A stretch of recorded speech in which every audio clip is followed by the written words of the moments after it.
Halos pareho lang ng stock yan, kaya gaganing switch niyan. Sunod din natin yung center stand. Sa part ng center stand, itong lock muna tatanggalin nyo. Kailangan nyo ng long nose or plies. Itutuwid nyo lang yung dulo, sabay hila dito sa kabila.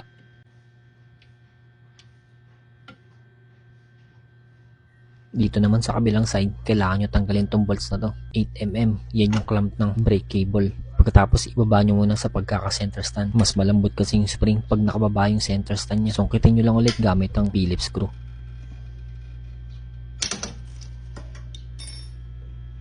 Sunod natin tatanggalin tong ehe or axle nya. Kaya ako tinanggal yung brake cable sa pagkaklam para wala maging sagabal pagka hinilan natin to. Nagsisimula na siyang mga lawang. At sa tingin ko, pag pinatagal ko pa to, stack up na to. Ito naman yung ipapalit natin sa Laya center stand. Malayo yung pagkakagawa niya sa stock. Manipis kasi yung mga brace ng stock. At itong part na to sobrang nipis din. Lumiko na rin yung part na to sa sobrang paggamit. Kung may compare mo tong sa Laya center stand, napakakapal ang pagkakagawa. At talaga naman napakapulido. Kaya masasabi ko na napakatibay nito. Mas mahaba na rin yung brace niya. Kaya siguradong mas madali na to i-center stand. Kahit na naka-engine support ako. May kasama na nga palang axle yan at pure stainless din. Bago natin ikabit, maglagay muna tayo ng grasa. Ganito ko lalagyan ng grasa, yung loob ng center stand.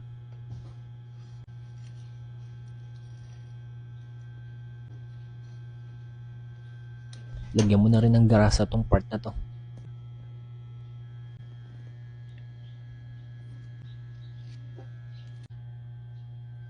Sa paglagay naman ng axle, hindi kayo malilito kasi may guide din itong butas tsaka itong paglalagay ng spring sa ibabaw.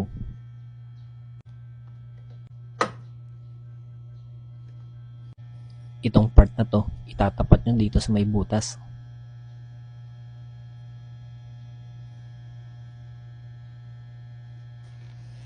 Pagkatapos sisilipin nyo lang sa kabila kung umabot na. Pwede nyo na ilagay yung washer. At pagkatapos yung mismong lock ng axle, kung anong position mo siya tinanggal, ganun position mo rin siya ibabalik. Ililiko nyo lang para yan yung magsilbing lock. At pagkatapos i-center stand nyo para mailagay natin tong spring. Sa pagkabit naman tong spring, mas madali kaysa sa pagtanggal. Halos pareho lang kung paano kinabit yung side stand. Kailangan nyo lang ulit ng pangsungkit or Phillips screw.